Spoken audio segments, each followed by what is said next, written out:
just before me, where God's redeemed their vigils keep. I'm going back to see my Father. I'm going there, no more to roam. I'm only going over Jordan. I'm only going over home.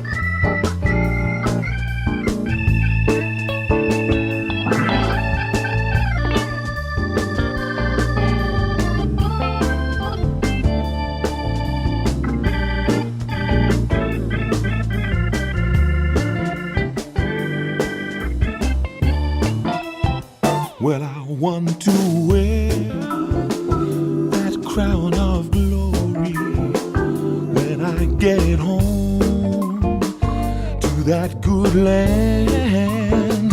Well, I want to shout salvation story in concert with the holy band. I'm going back to see my Savior.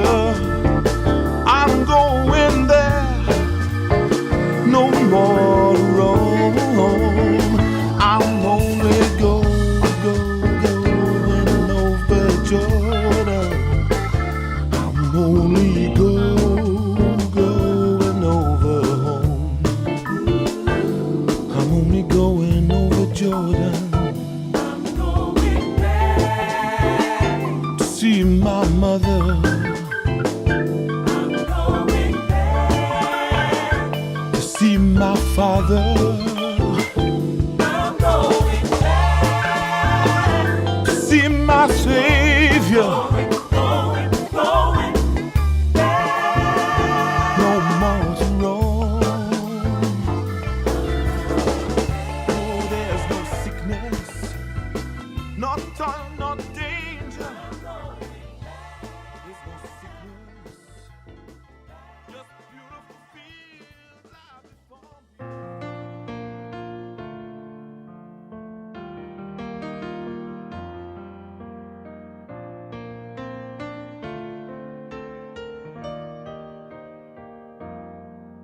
I can ride on the wings of the morning. I can fly to the ends of the sea. I can hide in the sands of forever, but you will keep following me. I can laugh from my ivory tower,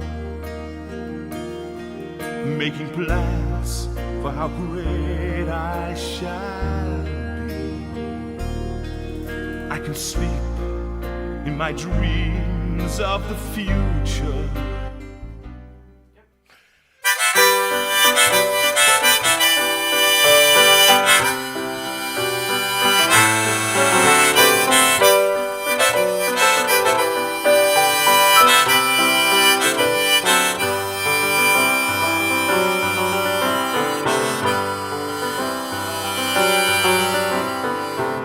It's 8 o'clock on a Sunday. A regular crowd shuffles in.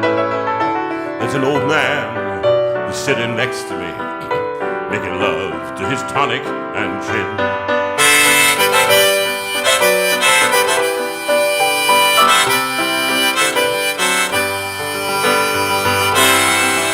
He said, "Son, can you I'm not really sure how it goes, but it's sad and it's sweet, and I knew it complete when I wore a younger man's clothes. La la la la la la la la la la.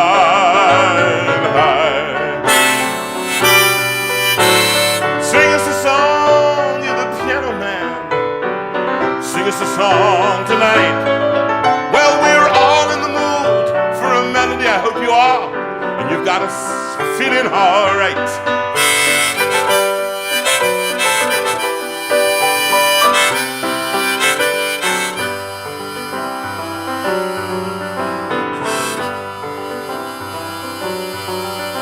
Now John at the bar, he's a friend of mine. He gets him our drinks for free, and he's quick with a joke, or he'll light up his smoke. But there's some place that he'd rather be. He said, John, I believe this is killing me. As a smile ran away from his face, I know I could be a big movie star if I could get out of this place. La la la la la la la la la la la la. Sing us a song, you're the piano man. Sing us a song tonight. Well, we're all in the mood for a melody, and you've got us feeling all right.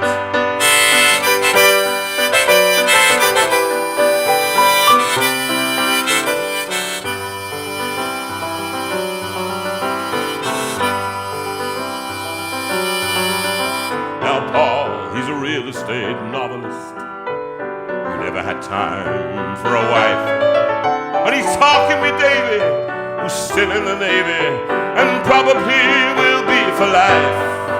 Oh, and the waitress is practicing politics as the businessman slowly gets stoned.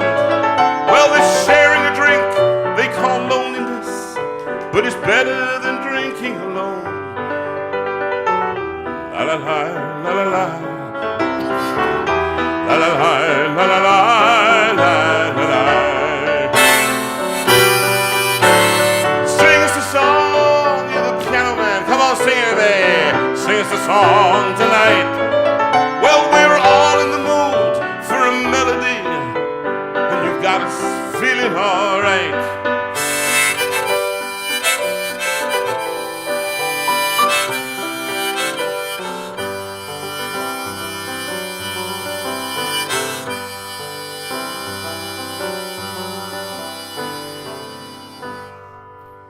Pretty good crowd for Sunday. Woohoo! Yay! Hello, everyone. And the manager, on cue, when she's cued, she gives me a long-haired smile. Got to wave to them first. Got to wave. Just do it.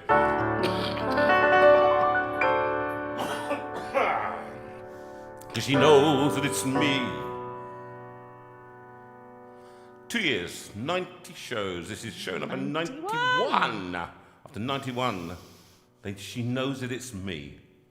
They've been coming to hear and see. To forget about sometimes a dreadful life, a messy life, a confusing life. But life. For a while. Oh, and the piano, it sounds like a carnival, and the microphone, it smells like a beer, and they sit at the bar and put bread in my jar and say, man, what are you doing here? La la la la la la la la la la la la.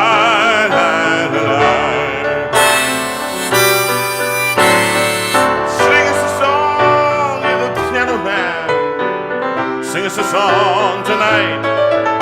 We're all in the mood for a melody, and you got us feeling all right.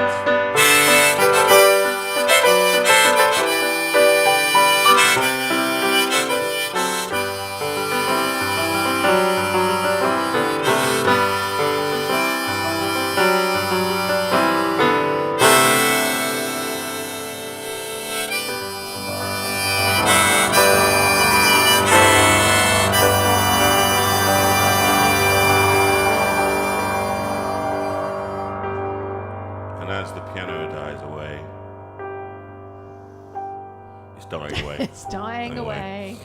As We indeed welcome you we all once are. again. Welcome back, everyone. To JV live 3 in the long Steinway weeks. room. We're with- sorry it's been so long. Excuse me, I'm saying that introduction. It happens in just a minute, it happens everything. Just don't interrupt. And so we welcome you back to JV live from the Steinway room. Over to Sue. That's how it works. No. Okay? That's the No, banter I've said thing. it now. Okay? No, welcome back, everyone. Here we are. Moments, special song for everyone who met at Spring Harvest and those who didn't.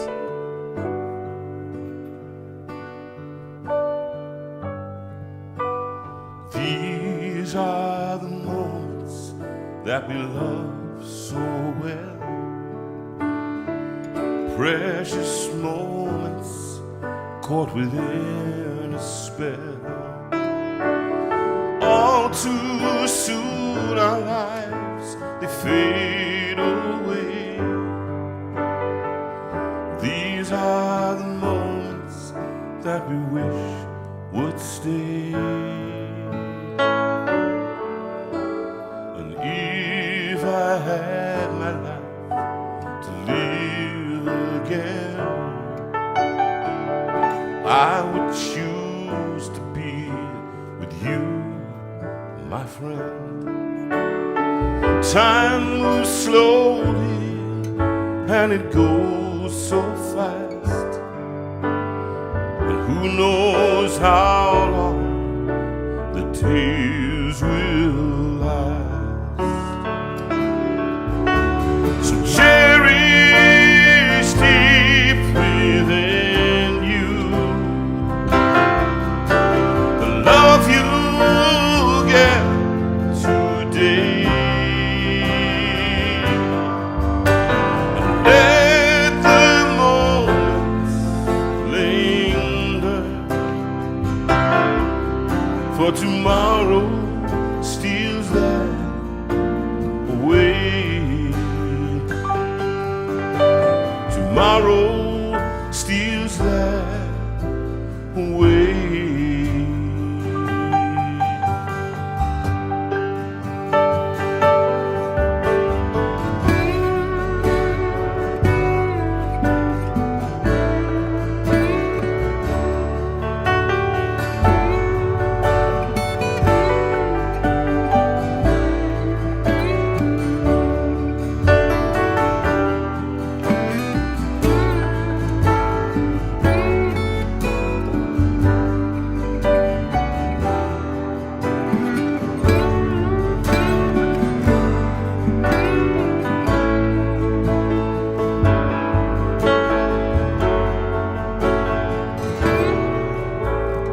These are the memories that we made so well.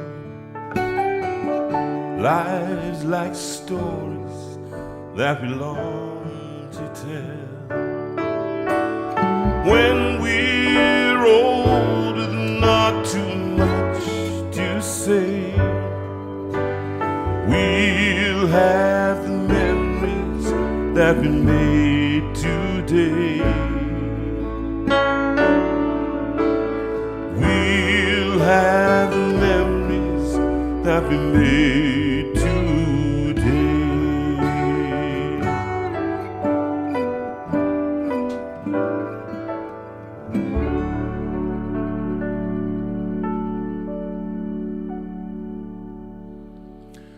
And I wanted to put that straight in there, the lovely Bryn Howarth who wrote that Beautiful song. And it was almost like it could have been written for me. And Indeed. do you know what? I think actually these are interesting times that we live in, aren't they? They are. I think They are. we can. They were the best of times. They were the worst of times. But actually, they weren't the best of times. But how do we find the best of times in the worst of times? That's the kind of crucial thing that I constantly ask. A man on 26 tablets a day, on injections and all the rest of it, wars in Ukraine. You have all kinds of things going on in governmental departments. You have people going to Rwanda. What do we say? What? Can I add? What? No heat. Oh, yeah. The latest for us. We everybody. won't be paying too much for our heat. We won't be paying anything for our heat because The boiler's gone. You know one of those things when you think it can only go up from here? That's one of those days, all right? Because everything has gone. The car dropped a valve, which means a new engine. The boiler has gone. It needs a new boiler. A new boiler. But think of the money we're saving, Sue. Think of that. We're running around. We're running around our lounge, basically, at night. Little old people, You know, Sue runs around for the first half hour, then I do the next half hour, and then we get hot and sweaty until we get cold again. And then we borrow the blanket from somebody, and we borrow the kettle. We sit around a candle, don't we, Sue? We're very fortunate because we do have an open fire here. So Jonathan's gradually going we didn't until the other day when He's been chopping up the furniture gradually. Actually, that's not untrue. Well, garden furniture. Garden furniture, the bench we didn't need. On the fire. And Dan helped me do the first bit, and then I'm now cracking it into the... So it's the whole of that bench is now waiting to... In fact, it's nearly all burnt. So that's how we're keeping warm. We go into the bedroom that we normally sleep in, our bed, and it's an extension, which means that it's freezing cold. It drops by about 5 degrees. Yeah. So we've been sleeping in our old bed, in our old bedroom next door. And we run back in, and every time you run to the loo, it's like, it's hypothermia. Every time it's like this, you get back in. We can heat water. We're very fortunate. We've got a candle, and we put the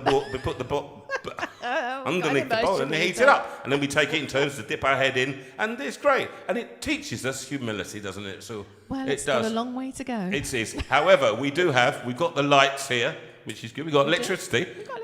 So we can't complain. No, we can't. So, and it's getting warmer. However, next week it's going to get colder. So we've got a trusty guy coming around, hopefully, on Monday to tell us that it's going to cost about £5,000. And then the toilet. That's right. The toilet system went in the main bathroom, didn't it? We've got 15 bathrooms, so I suppose we should do it. No, I'm joking, I am. Oh, yes. So in the main bath, there it is. And the cistern, it keeps filling up. That has to go. So our neighbours are going to come and have to replace that. The door was falling off. The front door was falling. He sorted that for us. Yeah, that was, we have to wait for a few screws. What else is there? There's something else. There is something else. There's a great long list. Actually. There is. It's like, you know that everything breaks down on the same kind of... Oh, yes, the cupboard just by the cooker. Yes, the drawer doesn't fit anymore. That's been out of its way for a pretty long time. It's the cupboard next to the washing machine. And when the washing machine was old and was rattling around a lot, it... Sounds like me. Old and rattling around a lot. That is me. Shook the cupboard. One description. Now, look, in view of all that, I talked to my old vicar the other day, David Bracewell, his name is. Many of you've been, he did our Easter service, our Christmas service. He's a great guy and a great friend. And do you like my trendy jacket? Do you like trendy jacket with my trendy T-shirt? What? A few comments are coming in. I don't know where they're coming from. About perhaps we should get someone in to fix things. They're saying. They're a bit worried that you might be tempted. Hey, he's not. Okay, let's just take 30 seconds out of this show to confirm to all of you there will be no mending of anything by me. Chopping up wood is as far as I'll let him go. I can do chopping. Okay, that's it. Shop and list. All of that stuff. But I cannot. I will not a screwdriver. Nothing. A hammer. None of those things. I don't think I own them. I think they're somewhere up in the shed somewhere. But somebody stopped me. I think it was Dave over the road. He said, John, he said, mate, don't do it. Don't do it to us. Don't do it to yourself. It's going to cost you money. And that's the truth. Michael Cooper suggests you go on a DIY course. Yeah. I don't think there's a trainer alive that could cope. I quite like that. There's not a trainer alive that could cope with me. And that is true. Michael, you know not what you talk about. You really don't, okay? I love you, Michael. You know I do, right? My heart is here to there. But be quiet. I will not be going on any DIY courses. It's never going to happen. Sue will not allow it. She literally will pay somebody thousands rather than me going on the course. And that's what's going to happen. Just around the back. Right. And so, I have to say this. The reason I just wanted to sing these few songs, moments... it's about grabbing the moment. And in these days of terror and horror, you grab the moment. In talking to my vicar yesterday, David and I were discussing the way that people of faith, and remember, I say it again, This is the JV Life in the Steinway room. We welcome literally all comers, okay? This is not a service. It is not a religious service. It has elements that are faith, and I sing songs without apology and with affirmation of the Christian faith, but it is for you. It is for everybody to join. And we love the fact that people join who have no faith at all. You just join us and you join the discussion and join the debate. I've got a lovely guest coming in who's just a wonderful guy, a cellist who's going to come in later very soon into the room. Fantastic cellist, and he's going to be playing some music, and he's talking about his own life and his story. And he doesn't purport to have faith, but we want to include everybody in to talk about where they're coming from, so we understand people. Okay, now, but when people of faith look at the stuff around, when we look around, the Bible always says, look, and when you see these things happening. Now, generation after generation, just as a matter of historical fact, have said, it's now. Now is the time when the end of time, apocalyptic days are here. And of course, everybody has identified it was from right the way back in the 15th, 16th century, the plague, the fire of London. You could go on with loads of different historical events. The war to end all wars, World War I, then the war that killed more people, World War II, and it was devastation, and the threat of huge stuff was going on. And yet the end was not then. But we live, and this is the point, we live our lives doing the thing that we believe God wants us to do. And that means, what is it? We always remind ourselves of the principles of this JV Life in the Steinway room, Kindness. which is in the Bible, when it's the sheep and the goats. It's when I was naked, you clothed me. When I was hungry, you fed me. When I was in prison, you visited me. As much as you do it for the least of my brethren, you do unto me. We keep doing that stuff. And we keep fighting injustice, and we keep fighting poverty, and we do what is right, what the Bible calls righteous. Okay, and the other thing is that from Wordsworth. And can you remember that? That better part of a man. What is it, Sue? Those little unremembered acts of love and of kindness. And what we do I sing songs of hope? You bet your life I do. That's exactly what I do. And this song is a song of hope, just around the bend. And this is the first time that Jonathan has sung this live in the Steinway room. That's true. It's a premiere. So who knows? I might even get it wrong. Let's go for go and get it right. A boom, boom, boom, boom, boom. A boom, bum.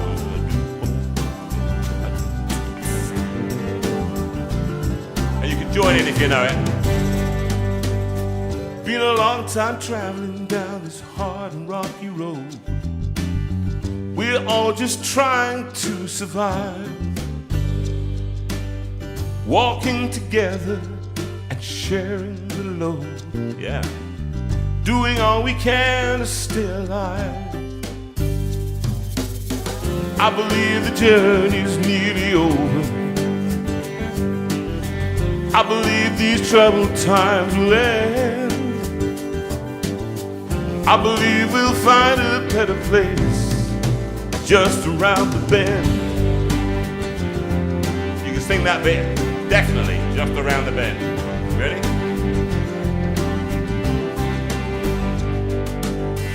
We may be weary and sometimes we just don't know how we can keep on keeping on.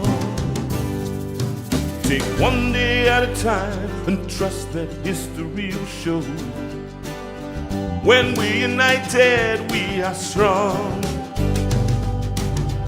I believe the journey's nearly over. I believe these troubled times will end.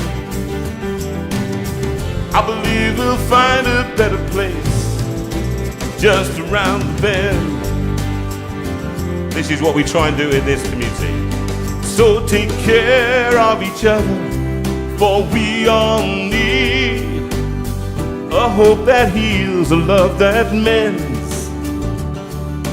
Even when the darkness is as far as we can see, the sun will shine again somewhere just around the bend.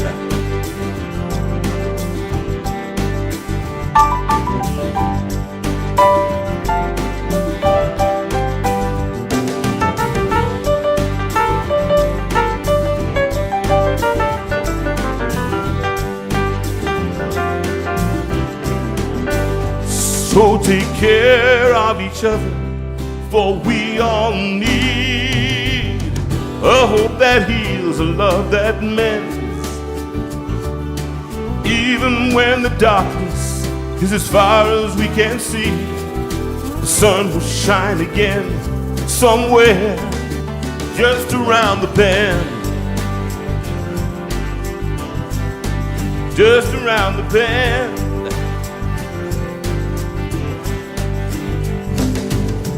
I believe the journey's nearly over. I believe these troubled times will end. I believe we'll find a better place just around the bend.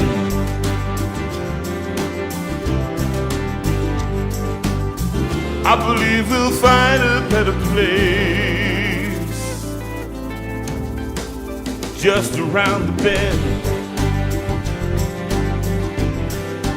Just around the bend.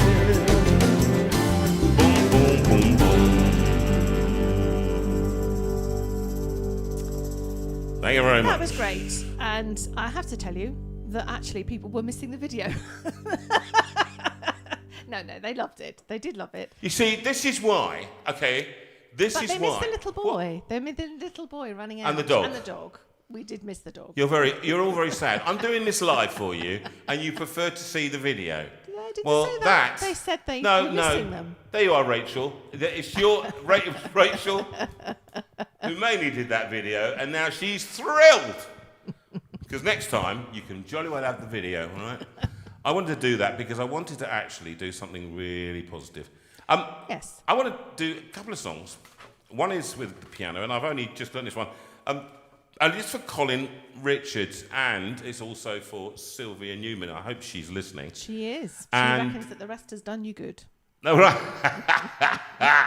I love Sylvia, and she calls herself the Nagger in Chief because she's together with Helen Coleman and Helen Poole, all the Helens, and Sylvia's to go. You got to be careful, watch what you're doing, and all the rest of it.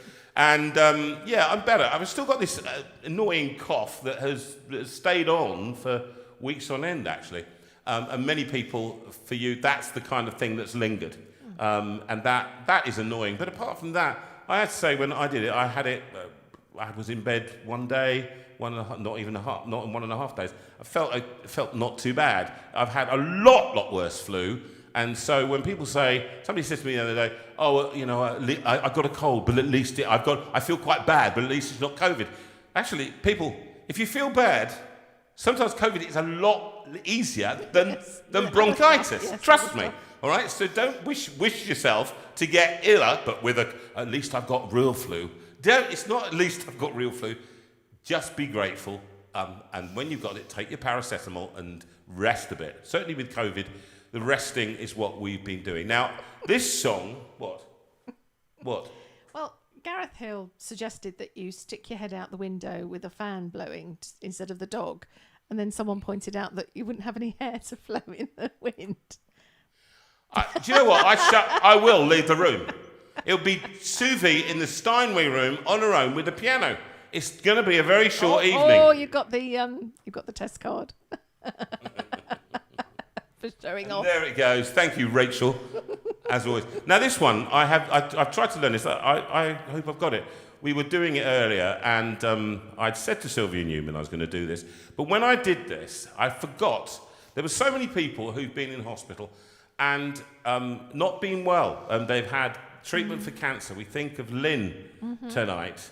And I was going to have you on, Lynn, tonight, but we'll have you another day because I think actually it might be too much at the moment. You've had a major operation, and it's not good. Another person that's been in recently, I think, who was it? Michael Cooper, who had the nosebleed? Michael Newport. Newport, Michael Newport. We're going to do something for him in a minute. Okay, and so people have been in, and also Colin Richards, who had an infection. They didn't know where the infection was, and he's having all different kinds of treatment, and he's on immunosuppressives like I am, so he's more open to infections, so he's got to be careful. And so he was in on IV antibiotics up in Scotland, and we're going to go and stay with them very soon, actually. We're going to go to stay with John and Liz when we go up to Scotland to do our... we'll talk about that a bit later on, but we're going up to do our mini tour in Scotland, including the Isle of Arran. which I think quite a few of you are going to kind of come to, which would be great. I booked your ferry right now, because apparently there's only one ferry that takes people across. And swimming across there is jolly cold. I'm just going to warn you about that. So he was in hospital, and it reminded me, Sue, of when I was in hospital recently. Yeah. And then the wee small hours of the morning, when you're there on your own, you can't be, it was 23 and a half hours isolated. And I saw people just coming in, the nurses came in and did what they did. They took the test and they left. And I could not sleep because It's of doing lonely, it isn't one it? hour. And It's terrible. For a number of people, I know that you're in hospital and it's lonely. And so Rachel Eves is often in hospital. She's now. She's just gone back in again. She's gone back in again. And so with your trouble that you have, Rachel, if you're listening tonight, we send you big love. We do. In your hospital ward, and it's the moments when you feel most vulnerable. That you miss people, you miss your family.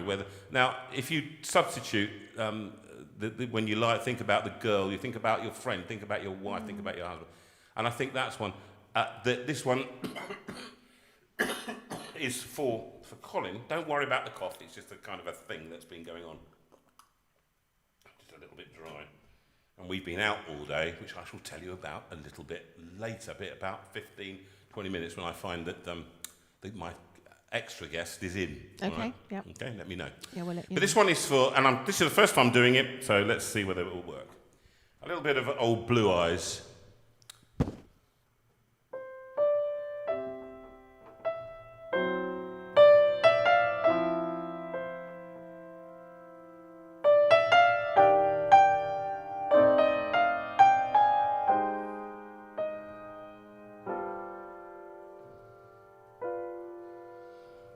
In the wee small hours of the morning, when the whole wide world is fast asleep, you lie awake and think about the girl, and never ever think of counting sheep. When your lonely heart has learned its lesson, you'd be heard if only she would call. In the wee small hours of the morning, that's the time you miss her most of all.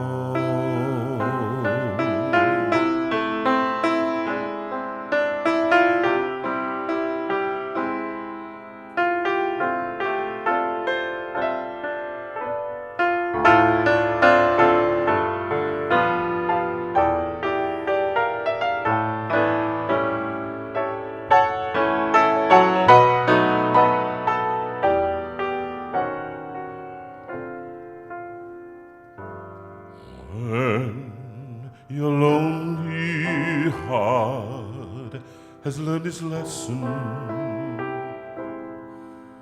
you'd be hers if only she would call. In the wee small hours of the morning, that's the time you miss her most of all.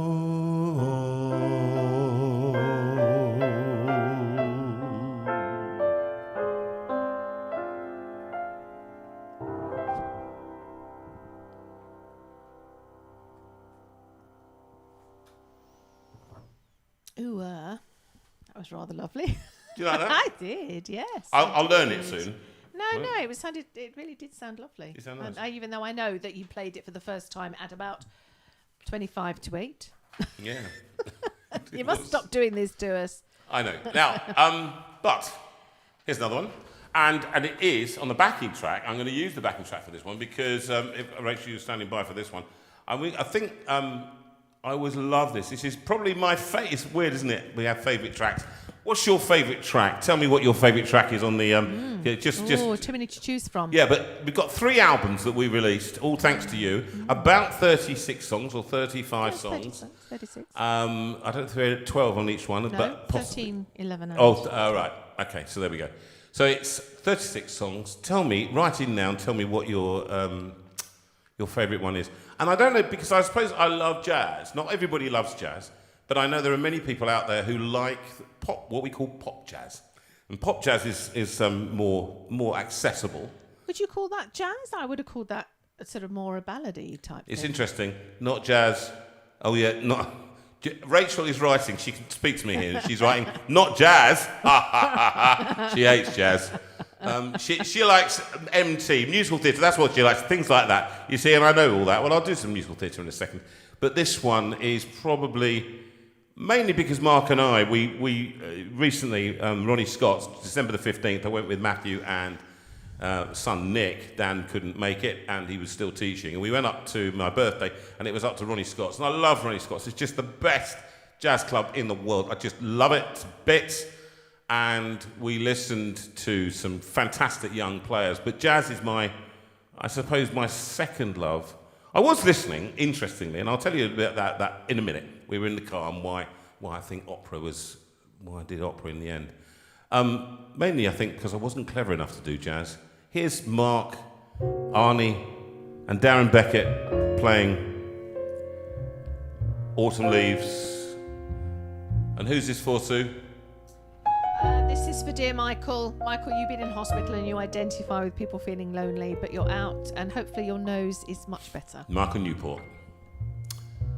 And what you're hearing, I always say it, was the first recording we did when we walked into that studio that day. Pre-kidney transplant, we did it, and that was the first take, and this is what you hear now. The Autumn Leaves. The falling leaves drift by my window. The falling leaves are red and gold. I see your lips, the summer kisses,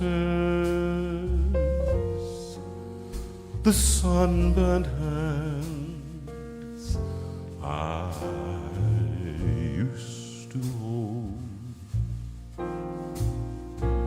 Since you went away, the days grow long, and soon I'll hear old winter song. But I miss you most of all, my darling, you. When autumn leaves start to fall.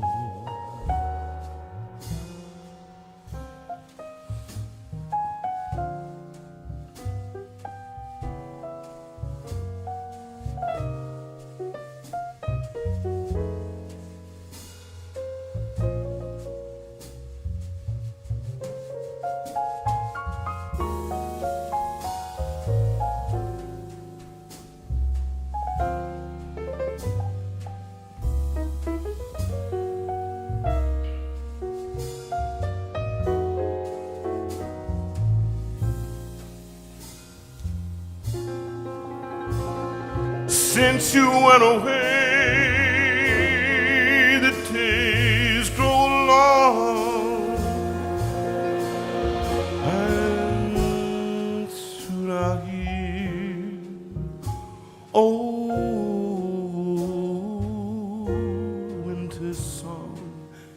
But I miss you most of all,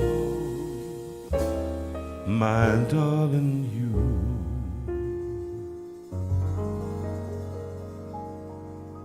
when autumn leaves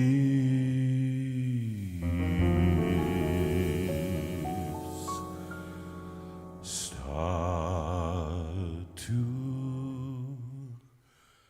fall.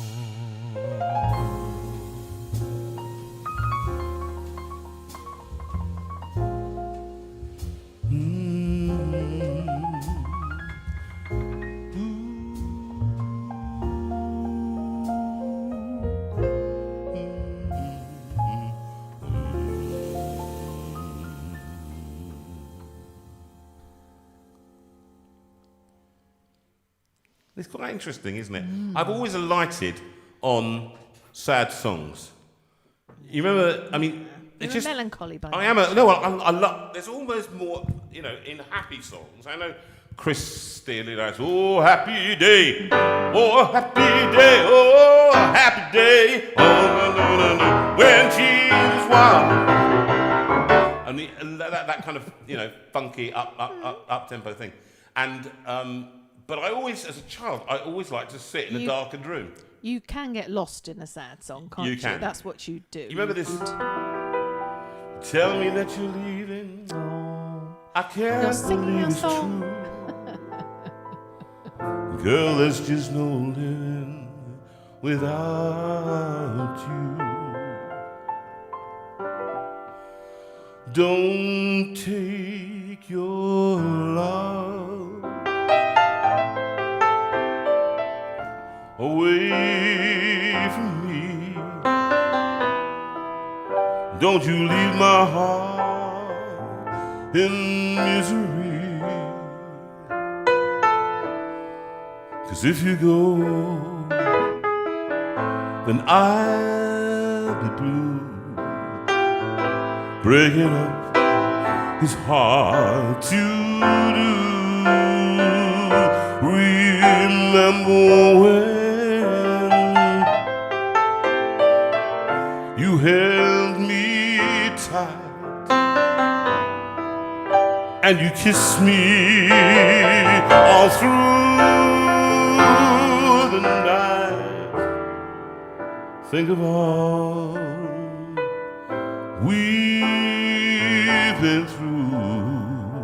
Breaking up is hard to do. They say that breaking up is hard to do. Now I know that it's true. Don't say this is the end. Instead of breaking up, I wish that we were making up again. I beg of you, don't say goodbye. Can we give our love just one more try? Come on, baby. Let's start anew. 'Cause breaking up is hard to do.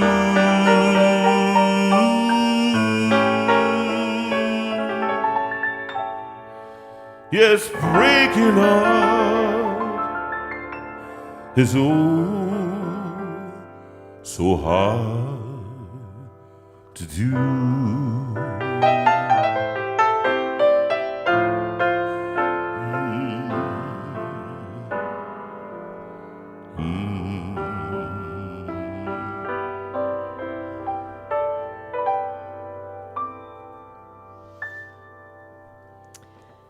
Well, that was a real treat for me. That was And because... that was, sorry, Rachel, that wasn't even that on the list.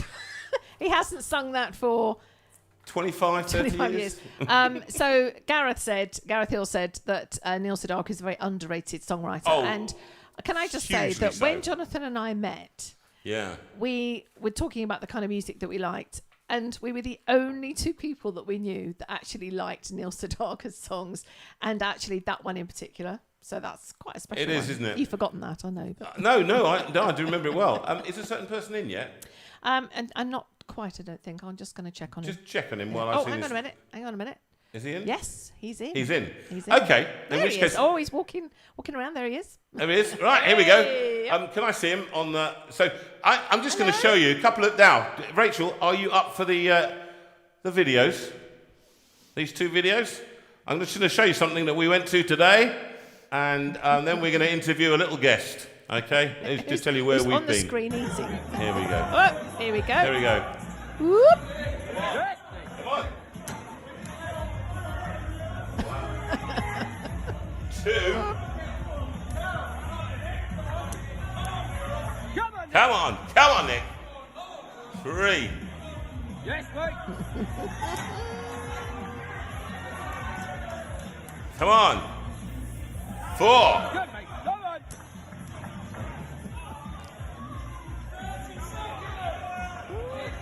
5.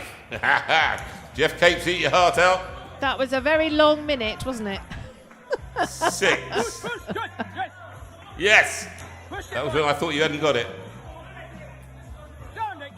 Go on. Come on, Nick. Whoop. Yeah. Whoop. Yes. 7. Yes. Go on, mate. Come on. 8. Oh. Hey. Salvaged it at the end. And then one more video. We've got more one video. more to see. Just going to show you. This show is the what other this next is what one. he does in our front room. Here we are. He's pulling a This tractor. is very fast. This is very fast, Nick. I have to say. Goodness gracious me. He's pulling the tractor. Look at that. Wow. So, if anyone wants a tractor moved, we know who to call. Now, Nicholas, Veira, here you are. How are you, my son? You look absolutely pooped. I'm absolutely Been a long knackered. day. I've So was that- literally just got in this very minute? That's bless you for coming on. I just wanted you because that's church Sunday morning for you, isn't it? That was church, wasn't it? It was, yeah. That was my church for the day. And that was weird because there were lots of people raising their hands. There were lots of people shouting Yeah. and doing all the stuff. There were men and women there. It was at a building in a cowshed in where was it? In Oxfordshire. Well, in Banbury. In In Banbury. And tell us all what you were doing. Tell the community what you were doing. So I'm part of. Well, I've been competing in strongman for.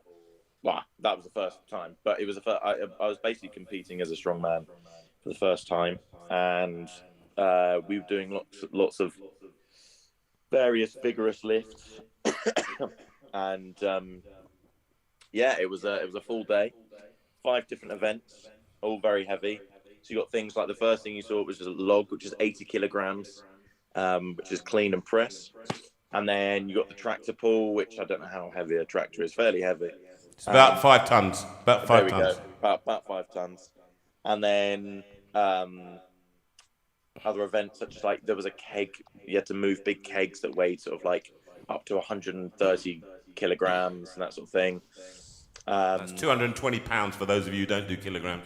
Yeah. And then like max deadlifts, all that sort of thing. So yeah, it's great fun. It was Was it a bit odd doing it for the first time? Because you're what- not really that. You're not known. When you were a kid, you weren't really a sportsman. It wasn't your thing. I've never been. Never ever was I sporty. I just wasn't good at it. Especially team sports as well. Whereas this is something that you can kind of focus on yourself and focus on, instead of a team. You're still part of the team, but I don't feel like I'm letting people down. So that's an interesting. Could I just ask you about that, because that's something that always bothered me as your father. That the other two played cricket and rugby and things like that, but Dan was also one, a second son, who he hated letting people down. Yeah. And if you batted badly or you missed a throw, then the team might lose the game or something. Yeah. With this, how different is it with this team? Because I heard something different, Nick. I heard what I didn't expect to hear, and I have to say it was a real lesson to me, and that's why I wanted to have you on. Because what I heard from people around me, but your teammates, was nothing but encouragement. I saw the way you were with people, fist bumping afterwards, encouraging, hugging people. Well done. Sorry. That kind of thing. Is that why you feel that fraternity, that group of people, is good for you? Yeah. Do you know what? The whole thing isn't based around whether you do the lift or not. The whole thing is based around a massive community. And it's not, and you suddenly realise that an event like that, it's not all about you. It's about supporting others and being there and being part of a community. As you know, JV community is aware, being part of a community is something that is quite necessary. And you know, sort of thing where you know, you want to be there. It's a sort of event where if you're head to head against someone and you finish before them, you would then turn around to the person who's still lifting and you would scream and shout for them to get it done. Yeah, that's what I noticed. It's about that relationship that you build with people, and I love that. And you know, it's you know, if you don't get the rep, then you don't get the rep. But you know, failure is always a No, you didn't get. It's interesting. You did loads of what they call, just for those of you who know, PBs or personal bests. You hear that, and when you're watching a sports event, and you did loads of PBs, didn't you, today? I did. I got lots of PBs. I got things in terms of more reps than I would normally get, and I think that's because a lot of the time you're in competition mode and you're in like a big crowd of people, so the adrenaline is running through you. Yeah. And you end up doing a lot more than you normally could do when you're on your own, for example. So lots of personal bests today, and also stuff to work on. You know, it's always stuff. It's not. You're never just done. You don't complete it and then that's on. You find stuff that you can work on slightly harder, whether that's a little bit of technique, whether it's just about breathing right, or whether it's about going in there with a better mindset of, you know, I'm going to attack it this way. So, I just wanted to say to you, personal journey is all about your own personal journey. It's never about what the other person is doing, and I think that's the trouble with some, you know, sort of activities like this. You focus too much and you compare yourself to others, which in a competition is fairly normal. But you've got to just focus on doing the best you can, and therefore the way to go up. Yeah. And actually, the enjoyment of the event, I sensed you were really enjoying this today, and that's. That was great. But I have to say, I met quite a few of the people there, and it changed my image a little bit of the kind of the meathead image. There were quite a few meathead images that I used to do, you know, go to gyms, and I didn't like it. We felt very intimidated by that kind of, you know, massive muscles, but that's not what it's about. It seemed to me it was something very different. 100%, and I think that's the beauty of it as well. It's I think gyms nowadays get a bad reputation where it's quite intimidating, where it's quite, I wouldn't want to go there because I don't want people laughing at me, or people. There is never going to be a time in strongman where people point at you and laugh because you haven't got a rep. All you get is love from everyone, essentially, and you become such good friends with everyone as well, and you want each other to succeed, and I love that. And you know, you want to be there for everyone, and you want to be you just build up a fantastic group of friends. And the group that we're with, they're all just so nice guys and not meatheadish at all, and just very fun feeling. Can I just ask you, towards the final question, but did you sing a hymn and then close in prayer at the end? I did. I sung In the Bleak Midwinter. In the bleak midwinter. Actually, it was like that today. It was flipping freezing out there. And then I stood on the podium and told everyone Ezekiel 25:17. Okay. It's the only. You must learn another verse, Nick. Okay. I'll try John 3:16. I don't actually know the verse. All I know is Ezekiel 25:16. Sue, we just want to say how proud we were of you today, love. Thanks, we know that this was massively out of your comfort zone in many ways, but I think Dad's right. I think it was watching you in that community, seeing you encouraging other people and going out of your way to encourage other people made us hugely proud of you. Thank you. I think you're right. I think that, there is something about being in a community and cheering one another on. We get the best out of each other. And I think that's sort of what we're hoping the JV community is going to carry on and do. That's what they've been doing up until now. Cheering each other on and hoping for the best. Hoping for the best and really encouraging one another. And it was great seeing you in a different environment doing just that. And people, your legend and your story Yeah. is quite interesting, talking to people who know you, who tell us what they probably wouldn't say to you, which is that he's a bright light in that community. They say that. You're a bright light. So your faith, everything else that's your life, it speaks out, because encouragement, if you didn't know, it's a major word within the Christian tradition. And Barnabas, in the Bible, he was called Barnabas. His name means encouragement. And I think that's probably what, if I have to look at you, that's what I saw you doing today. I saw you, I stayed watching, and I saw you interact with people, and I thought, very proud father moment. And I just wanted you on the show to say to other people out there that our sons and our daughters, they do things that we think, oh, is that good? I don't know. Today I saw you in a light where, I can see that it's going in the right direction, and I'm very pleased.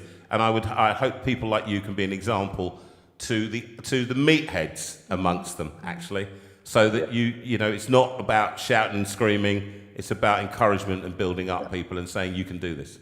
Yeah. So, final word from you, kiddo. Even if they don't get it, just going up and saying, "Look, you gave it your all, and that's all that matters." Yeah. I remember that's one thing that you guys explained to me when I was doing my GCSEs and A levels. I'm far from a. Sorry, when Mum was doing your GCSEs and A levels. When Mum was helping with my GCSEs and A levels, Dad was sitting back. I was away. No, I was away. Okay, I was away. When you were there, you were eating Twiglets and watching Star Trek. That's not far from the truth. But one of the things that you guys always said to me was, it doesn't matter what grade you get. It doesn't matter if you get an A, a B, a C. You give it your absolute best, and that's all that matters. Because then you can look back at it and go, do you know what? I gave it my best. Yeah. And even if it's not the result you're looking for, you go, do you know what? I still gave it my all. And that's all that matters at the end of the day. And that for me today was exactly that. And I kind of had that same mentality that was kind of drilled into me with the GCSEs and A levels, is that kind of, do you know what? I'd be more annoyed at myself because I didn't place third, second, or first in the end. And there was a part of me that was a bit gutted, because it's like I had a lot of friends who did. But one thing that I kind of kept telling myself was, actually, I turned up. I went there in the first place. I could have easily just bowed out. And I just gave it everything I could. And that was all that was required. And that's all I did. So you did good, boy. And you can go and have a shower now. And have a bath, I should think. Have a bath and soak for a bit. Showering, and I'm going to order a big pizza. Good man. Okay. Love you lots. Love you lots. Well done. Thanks, guys. Love you Well lots. done. See you soon. Bye. And that's it. I'm going to sing a song before we talk to Sue called Sometimes It Takes a Mountain. It moved an awful lot of people last time. And actually, wherever you are, and we sing it to people. Nick faced a huge thing today because he doesn't do that stuff. And he doesn't do it. And I thought that when I saw him there amongst these people. And he's a big man. He's 6'3", 4", and he looked tiny amongst some of them. And he's a huge guy. And but he did this. And anyway, he came across what he couldn't face, and he faced it. He did. And this song, actually, I would like to record it with the three of them, the three boys. You know, one summer.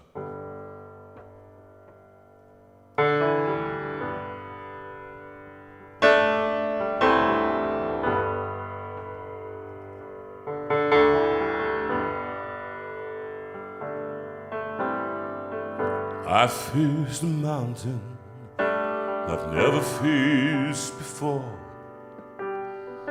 That's why I'm calling on you, Lord.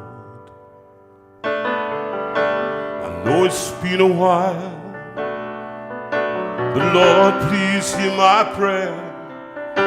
I need you like I never had before. Sometimes it takes a mountain, sometimes a troubled sea, sometimes it takes a desert to get a hold on me. Your love is so much stronger than whatever troubles me. Sometimes it takes a mountain to trust you and believe.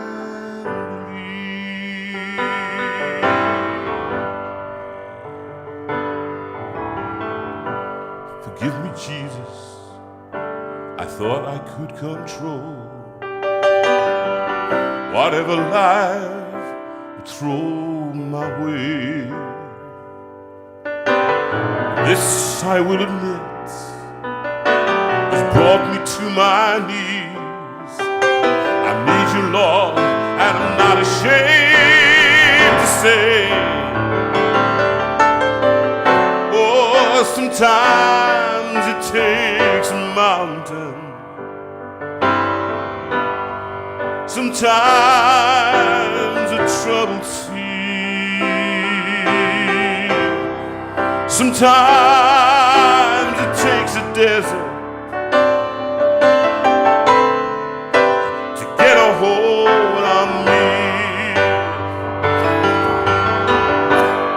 Your love is so much stronger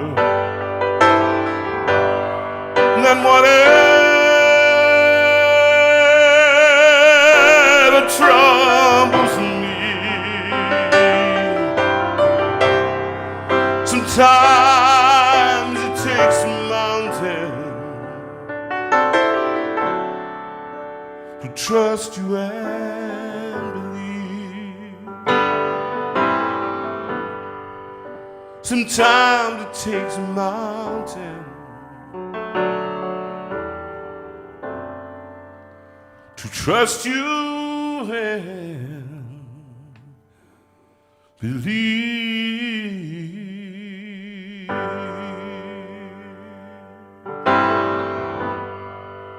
To trust you and believe. Lord, I believe.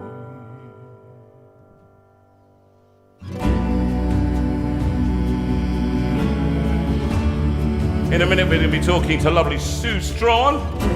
Stand by, Sue. We're coming on to you next. This one.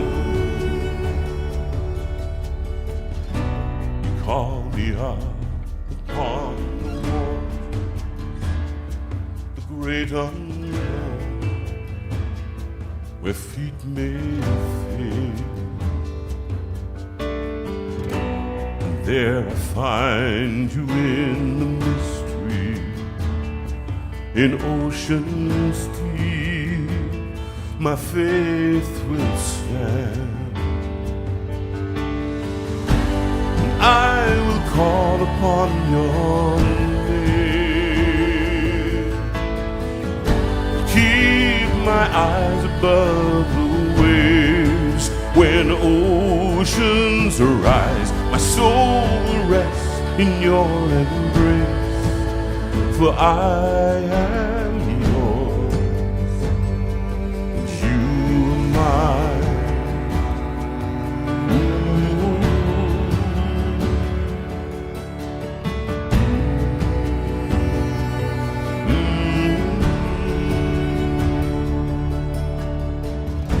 Your grace abounds in deepest waters.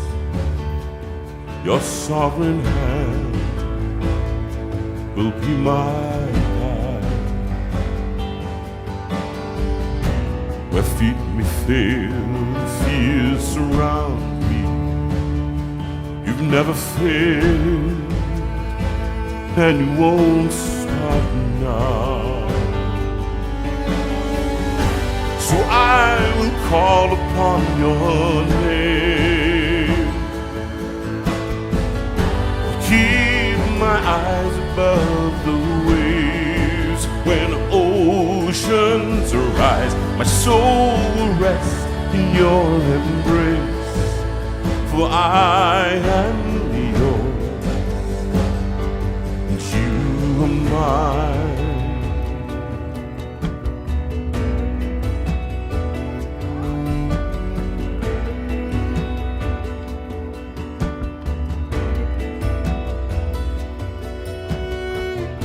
Spirit, lead me where my faith is without borders. Let me walk upon the waters, wherever you would call me. Take me deeper than my feet could ever wander, and my faith will be made stronger in the presence of my Savior. Spirit, lead me where my faith is without borders. Let me walk upon the waters, wherever you would lead me. Take me deeper than my feet could ever wander, and my faith will be made stronger in the presence of my Savior.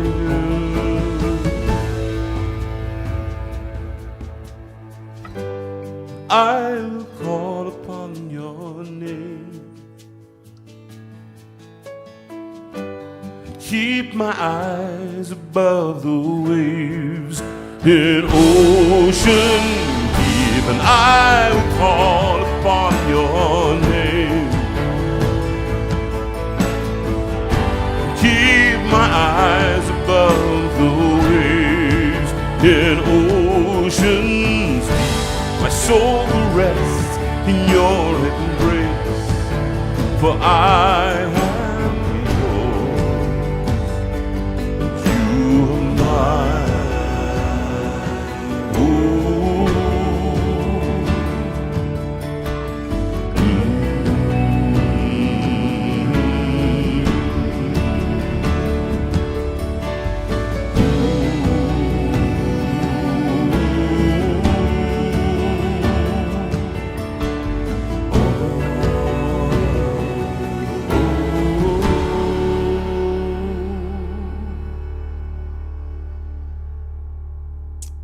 I'm actually going to dedicate that to a couple of birthday girls. One is Helen Thomas. It's your favourite song, and it was your birthday yesterday. And Helen Poole, it's your birthday on Tuesday. So have that song as our special gift to you. Now, Hooray! many months and shows ago, we had the lovely, in fact, I think she's been on twice in the show, I believe, and Sue Strawn, who is a lifetime friend, and Sue went to her church years ago, many years ago. Many years ago. Back in Middlesex, and you've been lifelong friends, and she used to play an awful lot with Matt and with Dan and Nick. And so it's lovely to have her here. And she, as many of you know, she's got quite a background. And we're She's going to an let you... interesting lady. Yes, she's an interesting... That's a euphemism. And so she's here with us now, I believe.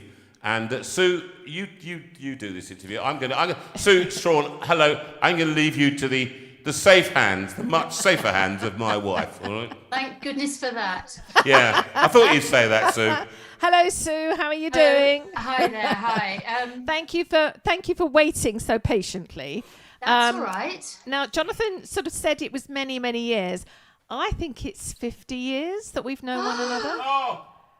Is it possible that it's that long? It's not. I think it's probably, hang on, I'm 66. No, I know that's hard to believe.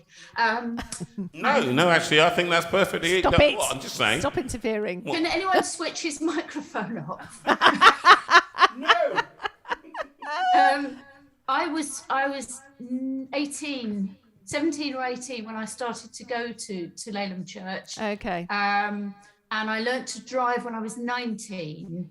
and I had that Hillman Husky. You certainly did. Which you is gave me another my story. first driving lesson in it. Yeah, and it was the only driving lesson I gave you, I believe.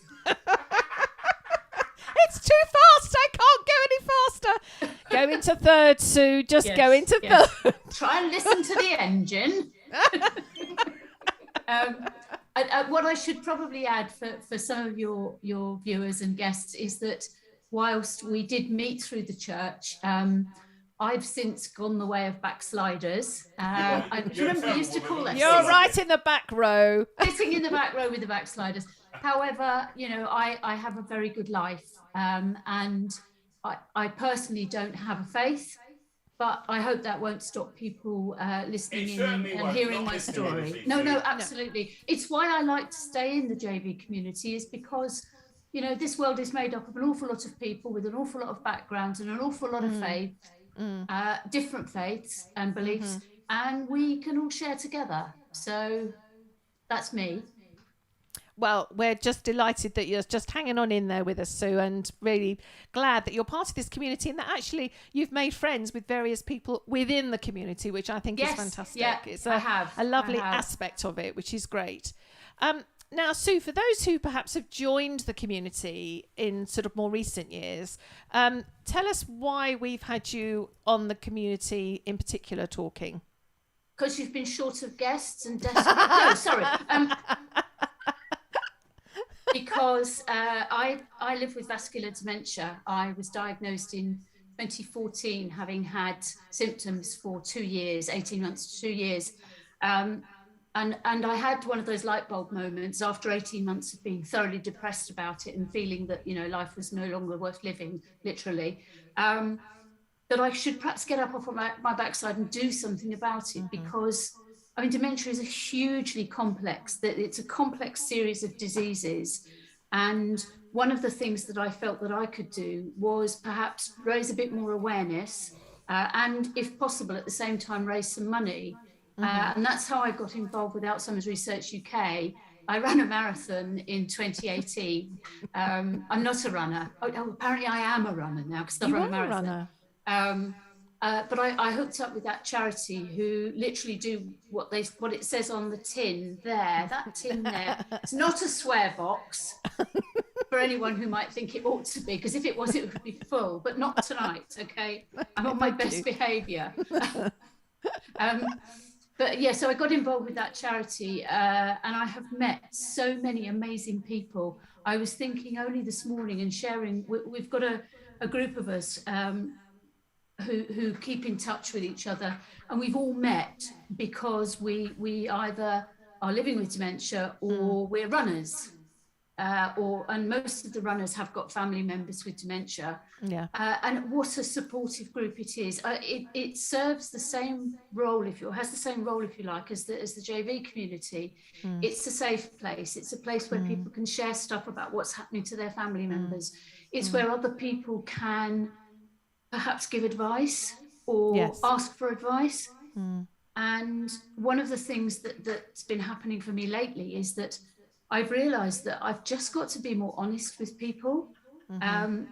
People are constantly saying, oh, Sue, you're awesome, you're so inspiring, you're always so jolly. No, I'm not.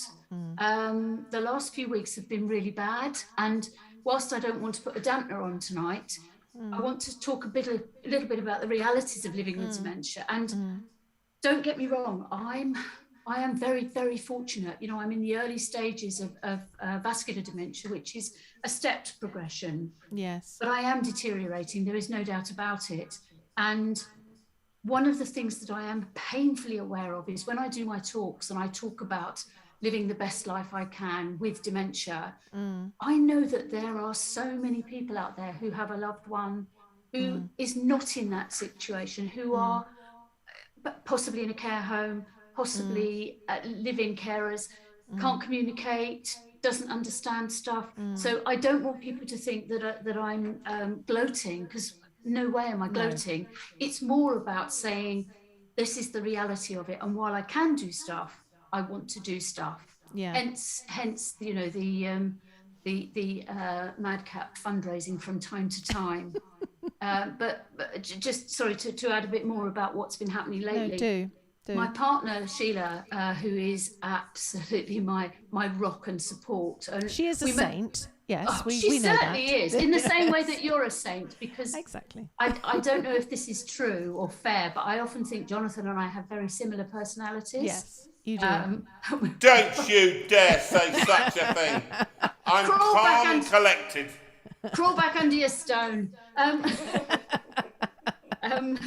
But Sheila is patience itself, but she's been a bit poorly recently, and it's been a bit of a wake-up call because I do rely on her for so much. And one of my philosophies in life is, what's the worst that can happen in any situation? Okay, so let's say that Sheila is taken really ill and has to go into hospital. How will I cope? What will I do? And it's about putting in place things that will help me stay at home. I mean, obviously, you know, I really, really hope that doesn't happen, but we have to be realistic about it. And that's where my friends have really stepped up. And I've got lots of friends that I can call on, but most of them, with the greatest respect, I don't want them coming and staying with me. I know that sounds awful, but I think when you've got a condition like mine, we have a real a routine, if you like, and sometimes to disrupt that routine is really stressful, and that's not good for the dementia. So, having said all that, you know, Sheila at the moment is getting good advice. She came away from a consultant's appointment recently. She phoned me and said, I'm on my way home. And I said, okay, in one word, how was it? And she said, reassuring. And that was really good to hear. Good. So I've been really low, very low. I've lost the spark, if you like. I'm sure it's going to come back. I know it's in there somewhere. It is in there somewhere, because it's actually essentially you, but clearly these circumstances are incredibly difficult, and you know, it's realistic to think that actually it's not going to be happy all the time, and that you are going to hit that brick wall occasionally of sadness and fear and distress and feeling lost occasionally. And the reality of what my condition means. Yes. You know, I do try and live day to day, because, as I say, vascular dementia is a stepped progression, and I am definitely deteriorating. And one day I could plummet, literally plummet with oh, hang on a minute, that's a bit of a giveaway for the latest fundraiser, isn't it? The plummeting. Sorry. But yeah, so I do need to be practical about it as well. And having got all these friends now through Alzheimer's Research UK, I'm able to share loads of stuff with them, and that's really good, because they do understand. A lot of my friends, I fear they don't really understand, because they still see good old Sue having a bit of a laugh and swearing like a trooper. Sorry. Sue, Yes. can I just say, on a serious note, I completely get, because I think Sue said that we are similar. You and I are of a similar ilk. We joke, we laugh. Everybody says, "Oh, Sue the Joker," Matt as John the Joker. Oh, he's fine. It's that kind of thing. And actually, the truth of the matter is that I think, and I say this in the best possible thing to people out there, often it's the us that people want to see. Actually, they don't want. Often they ask how you are, and they go, "Are you okay?" So they're shaking their heads, and the body language is, "Please tell me you're better. Please tell me you're okay." And in fact, sometimes we're not, and but it's difficult, because you cannot say that to everybody. You can't say, "Well, I'm feeling like this, I'm feeling like that," because they go, "Oh," and then they back away from you. Of course, and so it's a reality that people with what we would call chronic illnesses, you and I, we have chronic illnesses. They're not going to get better. They're going to possibly stabilise. You know, that's the best you can hope for. And I think, if you want me to be honest, I think as you are, we love you as you are, whether you're up or you're down. Okay, however you are, And I don't mean to preempt the charity thing again. Let's hope that when he was up, and when he was down, he was down. Yeah. And when he's only halfway up, he calls the ambulance. Yes, dangling in the air. But I just wanted to say that because I totally get what you're talking about, and Thank I you. do. All right? I appreciate it. And in fact, in the dementia world, we talk about people masking. Yeah. And I know how to behave still. And one day that's not going to happen. No. One day, Sheila is going to have to make huge apologies for me and just say to people, I'm really sorry, but that isn't Sue. That is the dementia. But at the moment, I still know.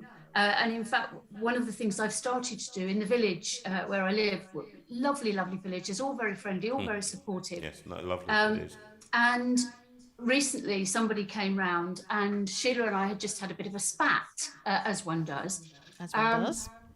And I went to the front door because one of the neighbours had come round. I opened the door and I said, oh, hello, how are you? Come in.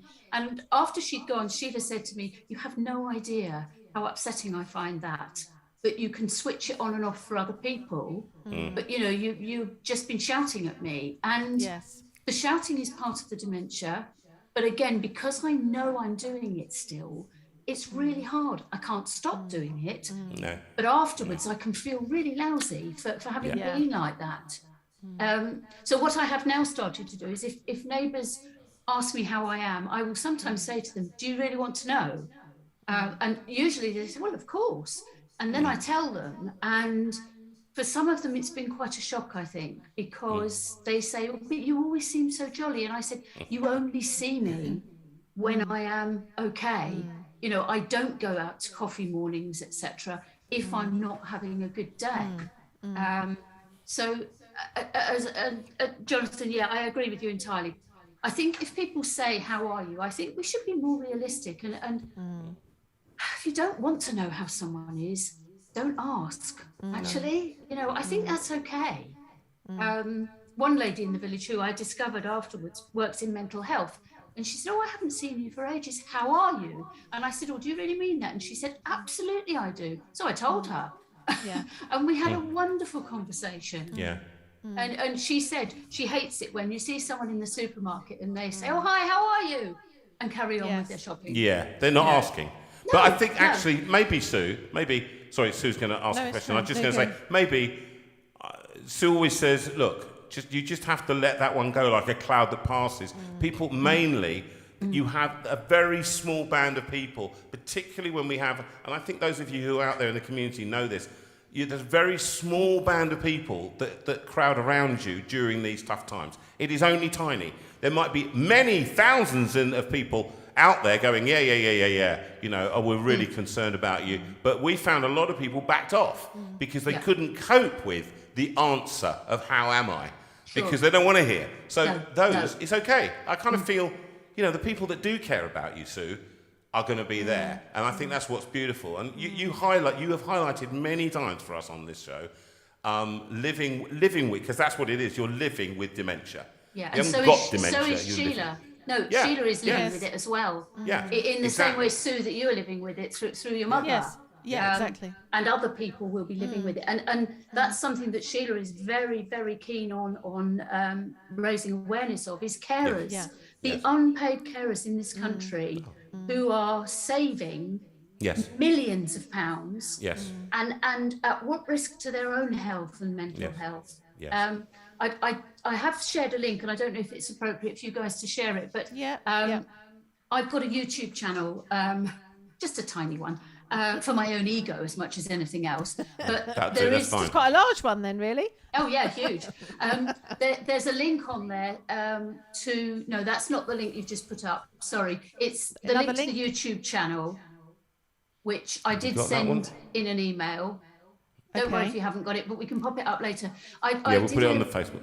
I did a TV piece with Scott Mitchell, Barbara Windsor's widower, who has become a dear friend. And he and Sheila and I were interviewed on Steph's Packed Lunch, Channel 5. And the focus of it wasn't look at Sue, look what she's achieved, look at all the things she's done. It was look at the carers here. Scott had to care for Barbara in a very public way. And he he is probably one of the most caring people I have ever met. He is just amazing. He's everything you would expect him to be from the interviews, etc. But he is fighting the corner of the unpaid carers. And you know, we need to remember all those unpaid carers.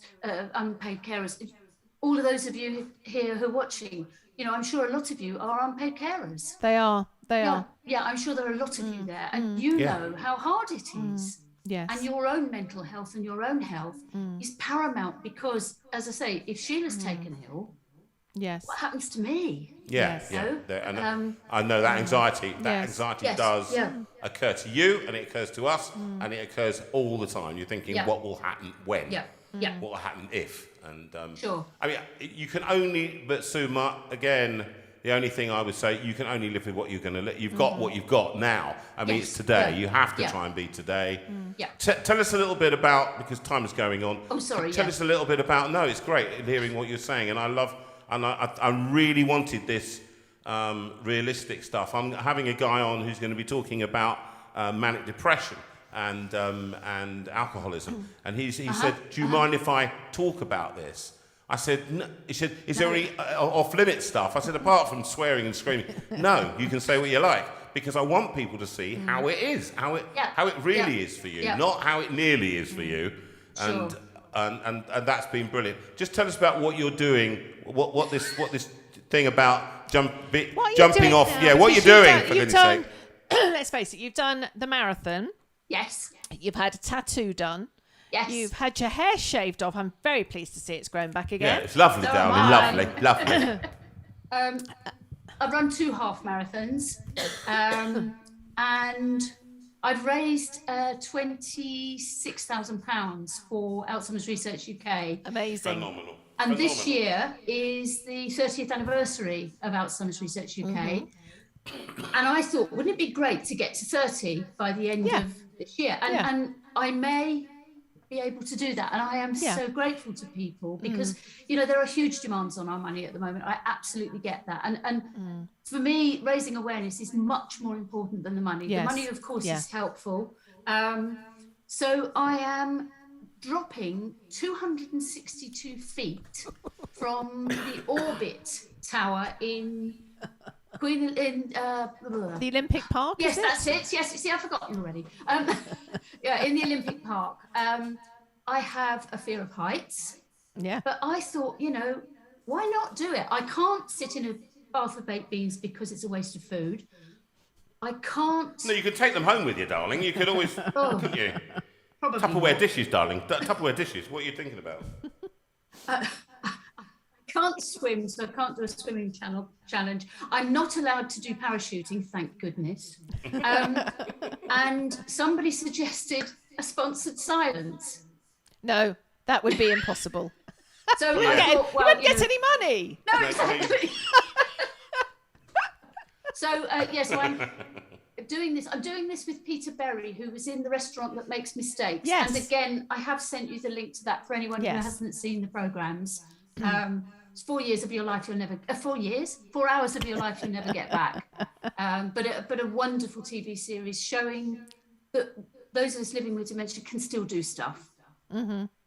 So can I just tell you what's happened is that our lovely JV tech team have shortened your links so that people can easily write them down and they can easily go. So well Karen, done, guys. So Karen Bates says that she's actually clicked on that first one and she's got your YouTube channel. So they're working. Oh, fantastic. So they're Thank you, guys. links. So they're all there. And Right, if you haven't seen The Restaurant That Makes Mistakes, you must go and see it, because Fantastic. everyone who worked there had dementia of some form, didn't they? There were 14 of us, all living with 14 a of you. dementia diagnosis. Yeah, Yes. we ran a restaurant very successfully for 5 weeks in Bristol. Fantastic. And it's heartbreaking and hilarious at the same time. Yes. And I must watch it again. I haven't watched it for a while. No, Sheila it'd will be fantastic. throw her eyes heavenwards. Oh no, not that again. But thank you to everyone. But some of the community have already donated, and I am so grateful. It means the world to me, and I cry frequently when I look at my Just Giving page, because people are just awesome. And thank you very, very much. And JV, I have to. Yes, go on. keep doing what you're doing, guys. Well, I want to say that this community, Sue, diverse as it is, and it's meant to be, and I want it always to be like that. And if I always say to people, if you don't want to do that, then obviously there are other things you can watch instead. But I love having you, all of you here. And one of the things that marks this community out, and always has, is generosity and kindness. The kindness. It's because it's what characterises it. It's what we've tried to model here is kindness. It's not about. It's not. We don't make any money out of this. This is just. We do this because it's the right thing to do. We go out and we earn a living doing shows now, and so it's wonderful that people meet together and they give, and they give to people like you. It's going to make a difference to research, to future people's lives, and I think actually, and I'm so pleased that we are linked with you, and we give love to you and love to Sheila. And Sheila, well done on caring for Sue, because you've got more patience than I have. I think I might have gone to a tall building myself, without the strap. Without a harness.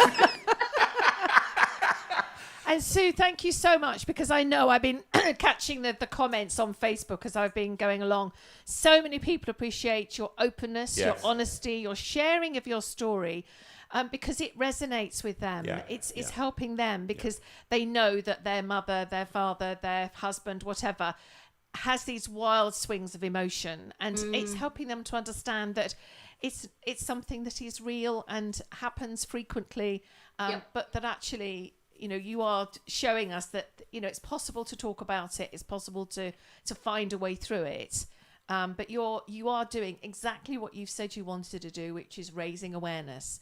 And that's extraordinary. And I know that when they find the cure for this horrible, horrible disease, that your name is going to be etched on it, because you've done so much. Nicely put, Sue. You've just done so much to help raise awareness and to raise money to help the research that's going on. Yeah. Which is extraordinary. It's fantastic. And I couldn't be more proud of my friend. I could not be more proud of you. Thank you so much. She's getting all teary now. Yeah, so, on that note of crying, all of us crying, I've got to sing a song. And I'm going to sing a song for you now, darling, because by Carole King, and it's the one that joins this community together in a kind of an anthem, a kind of a hymn, but it's not a hymn.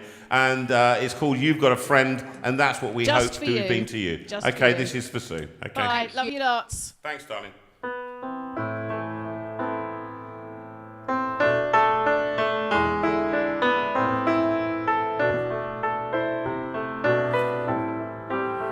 You can join in it out there, all over the country. Sing at the television. When you're down and troubled, and you need some love and care, and nothing is going right.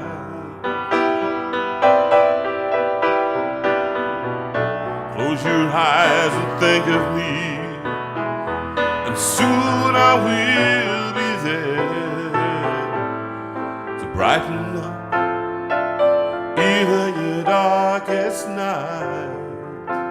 Here we go. You just call out my name, and you know wherever I am, I'll come running again. Winter, spring, summer, or fall, all you gotta do is call, and I'll be there. Yes, I will. You've got a friend. If the sky above you grows dark and full of clouds, and that old north wind begins to blow,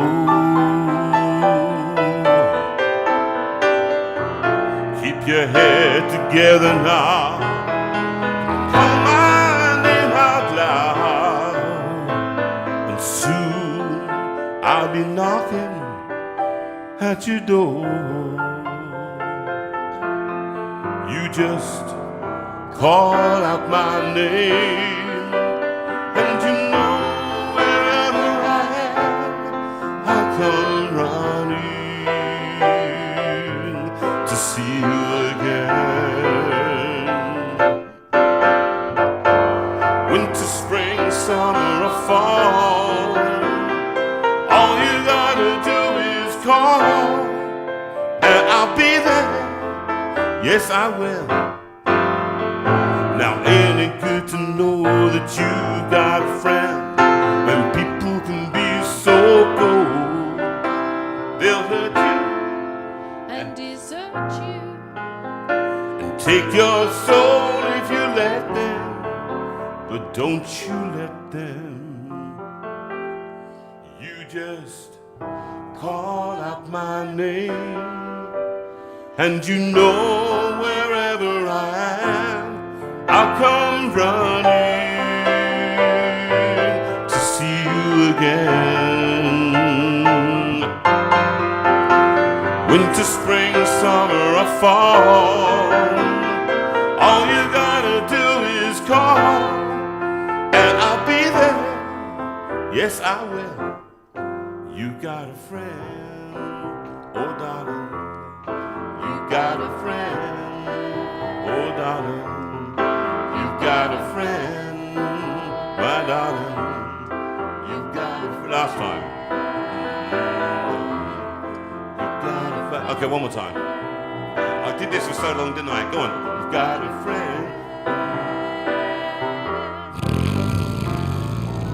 Sorry, go to sleep there. You got a friend.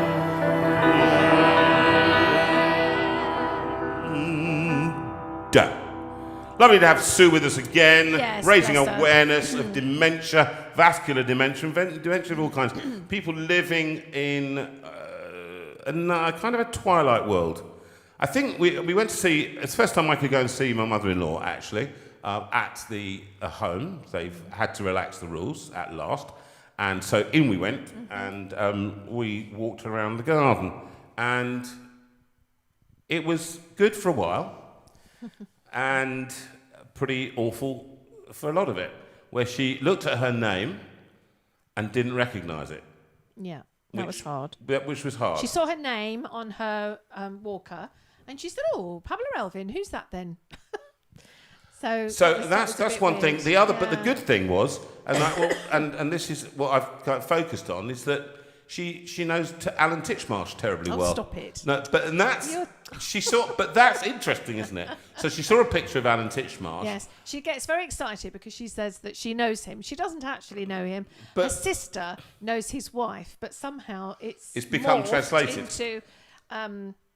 But she knows enjoys him. knowing, feeling that she knows She Alan does, Titchmarsh. and that's lovely. So what's wrong with that? And it's being in that moment, isn't Yeah, it? And that's the actually point. just going with it and not correcting it. And I had an interesting conversation with her the other week when I went in, and she said,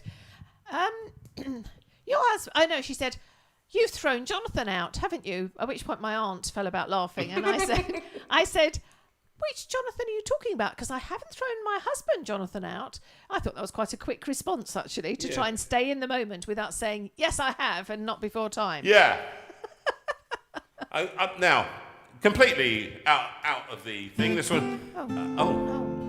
Okay, all right, that one. I didn't want to do that one, but we're going to do that one now. Let's do this one. Let's do this one. This And one's gone down incredibly well, actually.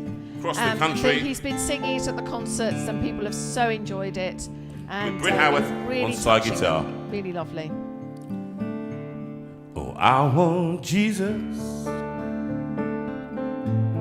to walk with me. Oh, I want Jesus to walk with me all along my pilgrim journey.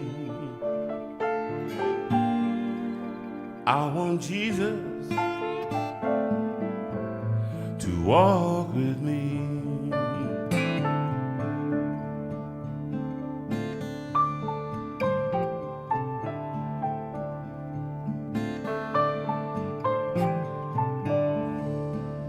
In my trials, walk with me. In my trials, oh Lord, walk with me. Oh, when the shades are falling,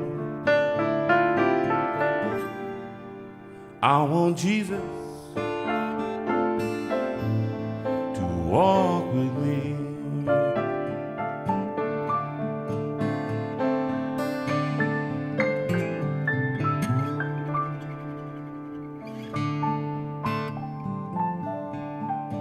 In my sorrows,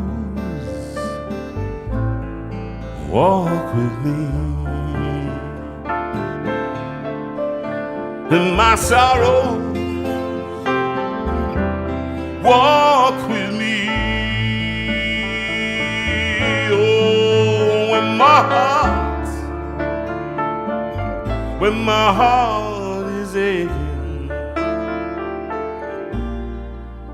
I want Jesus to walk with me.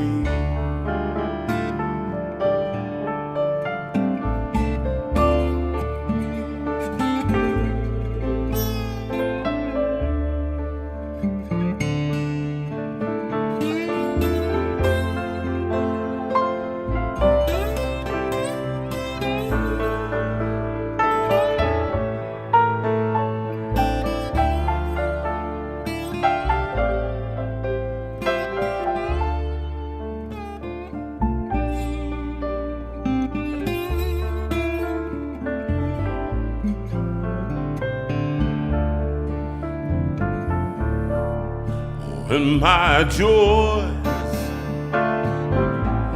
walk with me. Oh, and my joys, oh Lord, walk with me.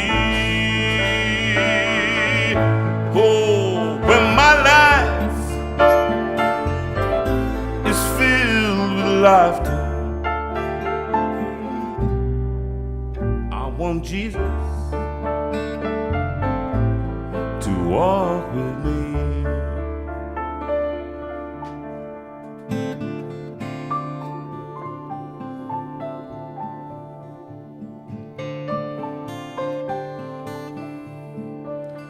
In my trials, walk with me. In my sorrows, walk with me. In my joy, walk with me. I want Jesus to walk with me. I want Jesus to walk with me. I want Jesus to walk with me. Walk with me.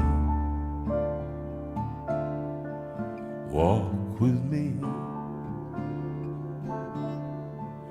Walk with me.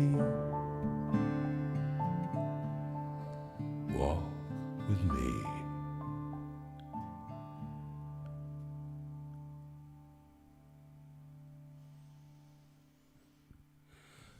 Now, interesting about that song, because I sung it for years and years. I recorded it first on Pilgrim, interestingly, with the album In Pilgrim, with Bryn, and with Dan Boren playing guitar as well with him, but he played slide.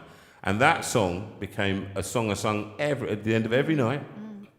I did an encore after that. You'd always sing it. Always sing it on the guitar. So powerful. It's such a simple song. Recorded it on Bobby's BBC Songs of Praise with Matthew. Yeah, you did. You see that online. You can see that. Just put that into YouTube, and you can see us up on there. I can't put it on the YouTube channel because it belongs to the BBC. But you can watch me do that. It's so powerful because it's very, very, very simple. Sorrows in my trials, in my joys.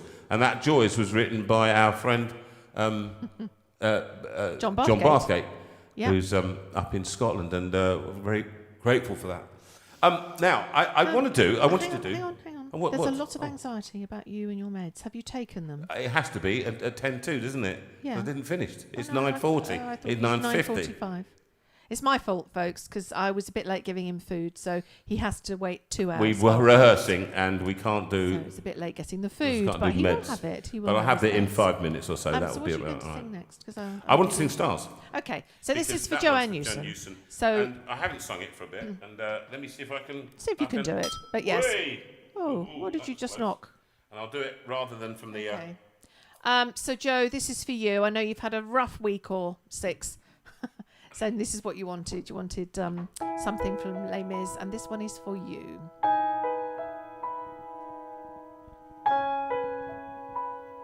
This one is on the It Is Well album. I'm going to sing that next for Stuart. It Is Well With My Soul. But this is for Joanne.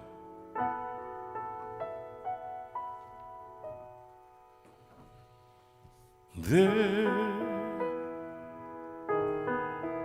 out in the darkness, a fugitive running, fallen from grace, fallen from grace. God be my witness, I never shall hear till we come face to face, till we come face to face. He knows his way in the dark, lies the way of the Lord, and those who follow the path of the righteous shall have their reward. And if they fall as Lucifer fell, the flame, the sword.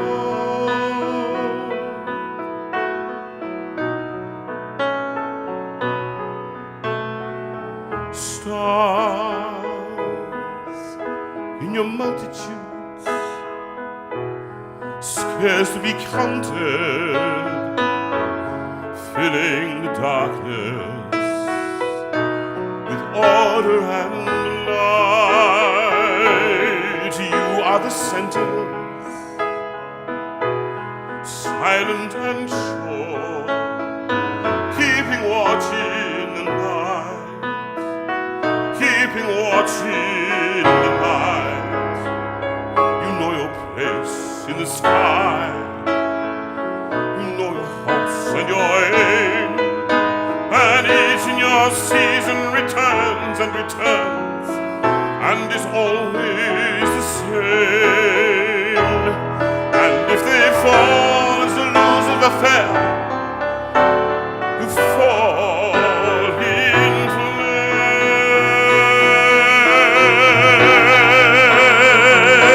And so it has been, so it is written on the doorway to paradise, on those who fall, and those who fall must pay the price.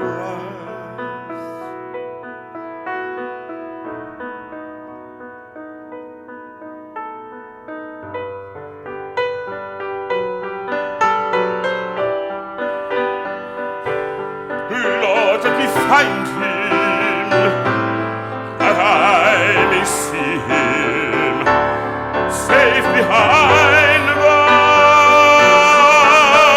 I will never rest till then. If I swear I must pass.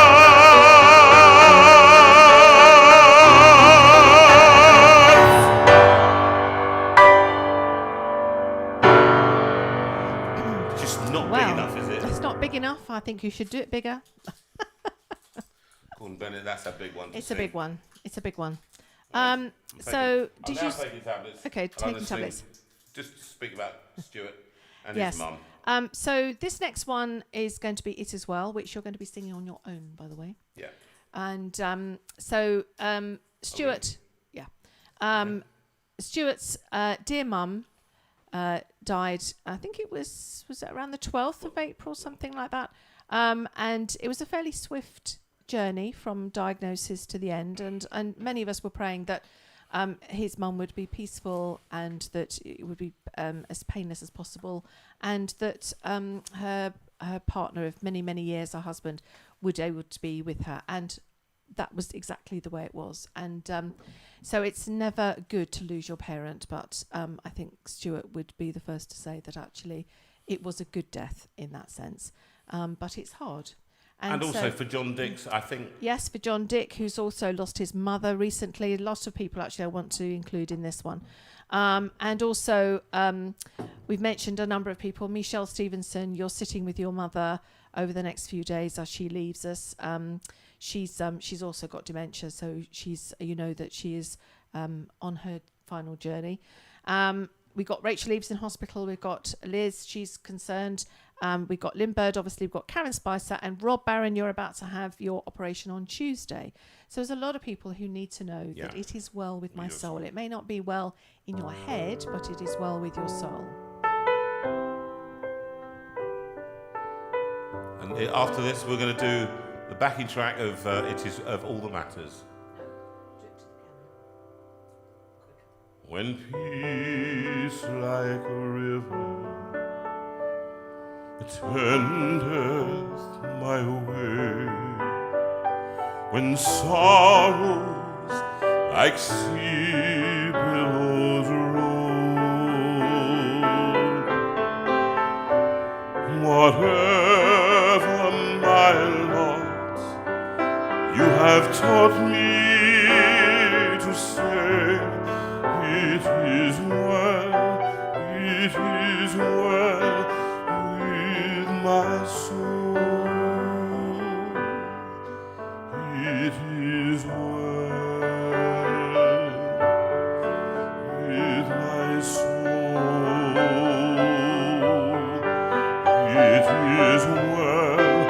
It is well with my soul.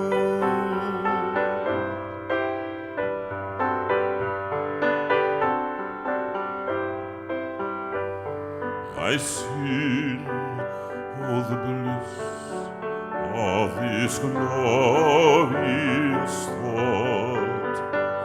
My sin, not in part, but the whole, is nailed to the cross, and I bury it no more. Praise the Lord,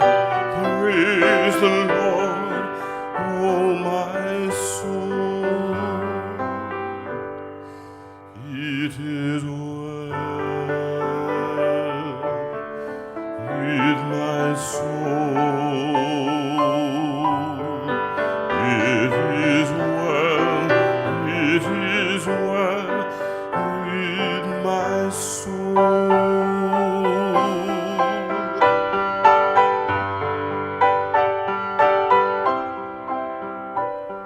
And Lord, haste the day when my faith shall be sight.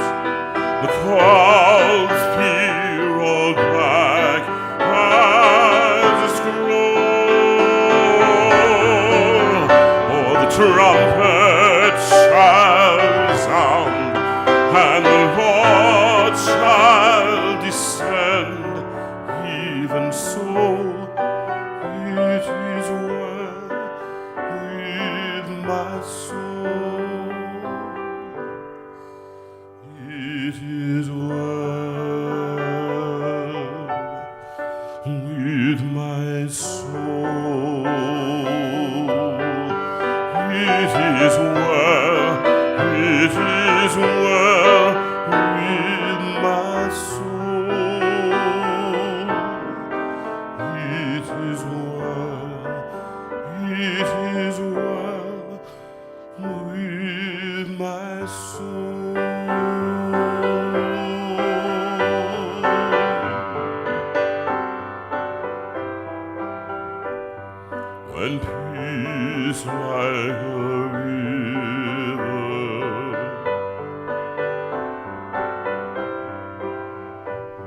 when peace like a river.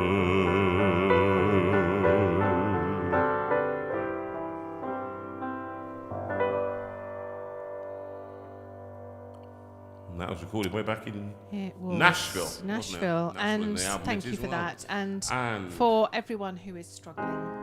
And this one is particularly for Lindsay Small. You lost your husband so recently. Funeral was this week.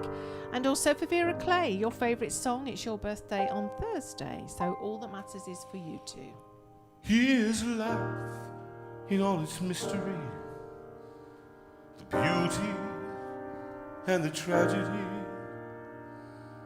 the silence and the symphony, and everything between. And deep inside the heart of man, the need to know and understand. Is he a part of some great plan, or just a passing dream?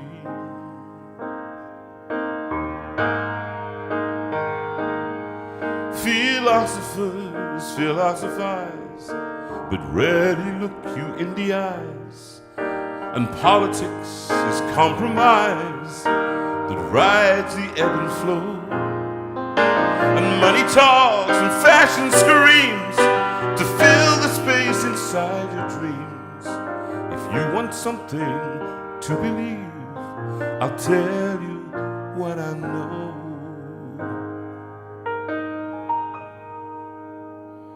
My maker is my savior, my creator is also my friend, and to find him and his favor is all that matters in the end.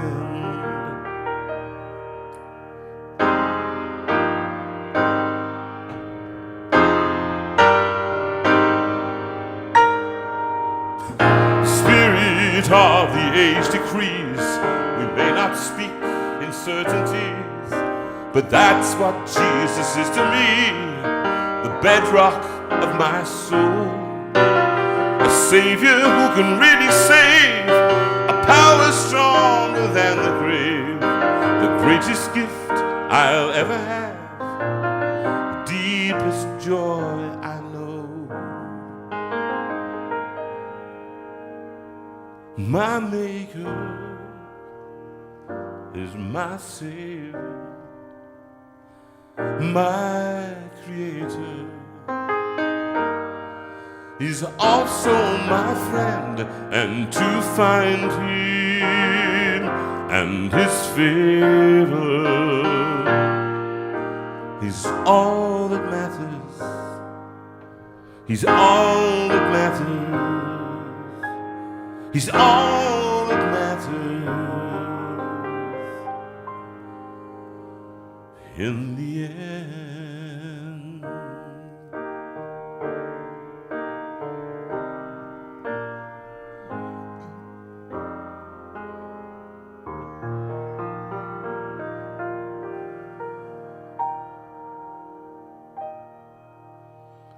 A little bit of Debussy there for you. Thank you very much. Life is full of because of little Debussy at the end. Yes, very true. End. All that matters in the end is exactly what it is. It doesn't matter about anything else. And I just want to wrap up with last few notices. We've had a wonderful time just seeing a number of people in concerts recently. We had a great time at Hastings. We had a lovely time up in Loughborough last weekend. And if you're watching, actually, from Loughborough, if you are watching as a result of coming along to those and just have tuned in for the first time, then please just drop us a line. Just fill in whatever. Just send us a message just and message say, on Facebook or Facebook or YouTube or whatever, just to say I was watching, because it thrills us to know that we've made new friends and that you've joined our lovely community. And we thank people, particularly in those two venues. Salvation Army, which was tiny little place, and the people had a heart of gold. For such hospitality, it was wonderful. Was exactly the same in those of you who watched the service. It was the weirdest Easter service thing I've ever done in my life. But actually, I think it meant a lot to a number of people that were there, and that's the important thing. Actually, I think the minister knew that, and I think it was obviously not least of all the MP. Yes, that's who right. was there. So I think it was great, and we just experienced such kindness and helpfulness, and that was really lovely. So we haven't got anything now in the rest of April. We've got the 7th of May. We're going to Lyndhurst, which is going to be a lovely church. Lovely church. Then we have our 3 lovely dates up in Scotland. Can't wait to be up there. Arran. Please bring your friends if you're coming to a concert up in Scotland. So we're in Arran on the 21st. We're in Perth on the 27th. And on the 28th, we're in Cowdenbeath. It's going to be a tough fight because we've got nobody to help us. Oh, I think we might find 1 or 2. So that's May, and then June, we've got the 3rd of June. We're going to be in lovely Romford, and we're doing a concert with a lovely choir in Chester on the 18th, and on the 24th, we're going to be in Guildford doing a mayoral concert. Basically, a friend of ours is becoming mayor of Guildford, and he's asked Jonathan to do his mayoral concert to raise funds for a really brilliant charity locally. So those, I'm just going to do those for tonight, but please come along if you can. What that does mean is that we're going to try and squeeze in as many shows in the Steinway room as we can up until we go to Scotland. So we're going to see what we can do to try and So next week we'll be on, the week after that, and I think the yeah, week after that. We're going to absolutely. do 4, one after the other. Yeah, so we're coming back from Lyndhurst, and we'll do it. Lyndhurst, yes. We'll come back and do that evening show. Now, don't worry about us. We are doing what we can because we want to keep this alive. And if you want to keep it alive as well, it's important that you keep coming to this, because obviously I don't want to be doing this in an echo chamber for 4 people and a dog. I don't want to do it for just Stuart and Rob, okay? It has to be for more than that. And we have to be really building that number and look at this as something that can go forward. Not least of all with YGAF. Please, it's been lovely. People have been giving to YGAF, but we want you to apply for people that you know, okay? Or yourself, come to us. I've got somebody who is approaching me now. There's somebody else who's coming forward. This is what we exist to do. That's what we do, to help each other to do this, okay? So please to keep giving. Small amounts, remember, it's only small amounts that you need. £5, £10 a month, something like that would make a huge difference to people in the community and out of the community. If you need help, please do so. CD, Sue, anything about that? We've got to finish. Just if we just go to my email and website stuff, please, Rachel. So if you want to ask me anything, it's sue@jonathanveira.com. If you want to ask about what happens about putting on a show, then just write to sue@jonathanveira.com. If you want to buy CDs, and we have lots available, then please come on the website, which is jonathanveira.com, and we can sign them and send them out to you. So please come onto the website or contact me on sue@jonathanveira.com. And we'll see you next week. We will.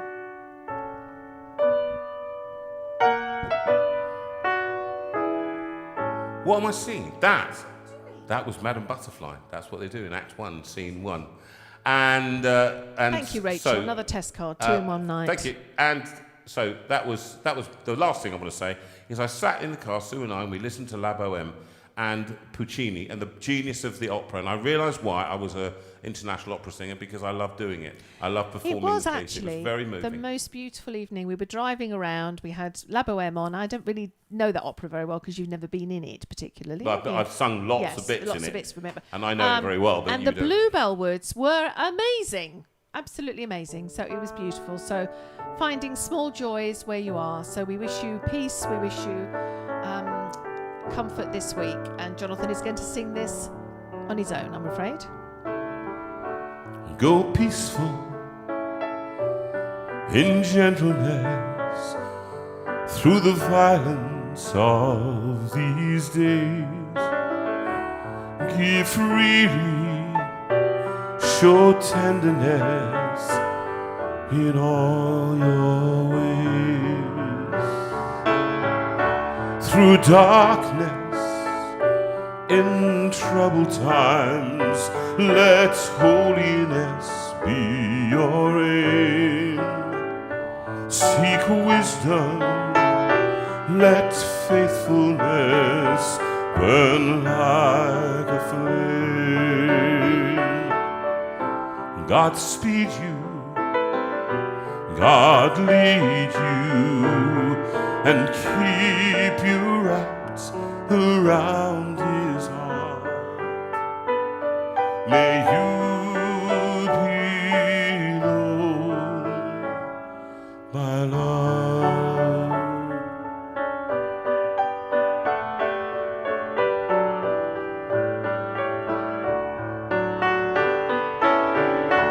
Be righteous, speak truthfully in a world of greed and lies. Show kindness, see everyone through heaven's eyes. God hold you, enfold you, and keep you wrapped around his heart. May you be known, my love.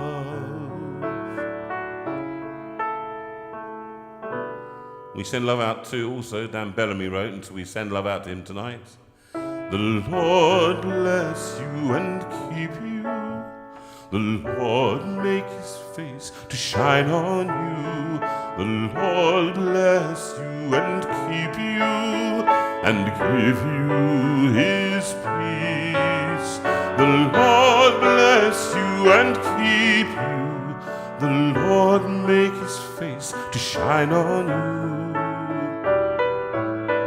The Lord bless you and keep you, and give you his peace, and give you his peace.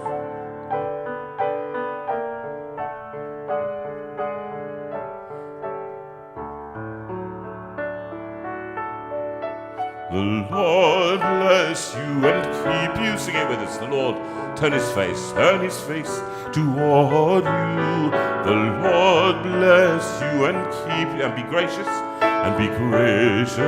to you. The Lord bless you. The Lord bless you and keep you. The Lord turn his face. The Lord turn his face toward you. The Lord bless you and keep you, and give you his peace, and give you his peace. To all of you we haven't mentioned, to John and Liz, who've lost a dear dear Sheila friend. this week, to those in the Antipodes, New Zealand, South Africa and America, and all over the country, and to France, to dear Samantha and Zena. We bless you all. Thank you so much for tuning in. We'll see you next week for another great episode in JV from the Limeway Zoom, and the food is soon from Sue. You are barking mad. I am. God bless you. See ya. Bye. Love you lots. Thanks Bye. to Tech Team. Thanks, Tech Team. Thank you, Brilliant Tech work. Team. Bye. See you. Bye.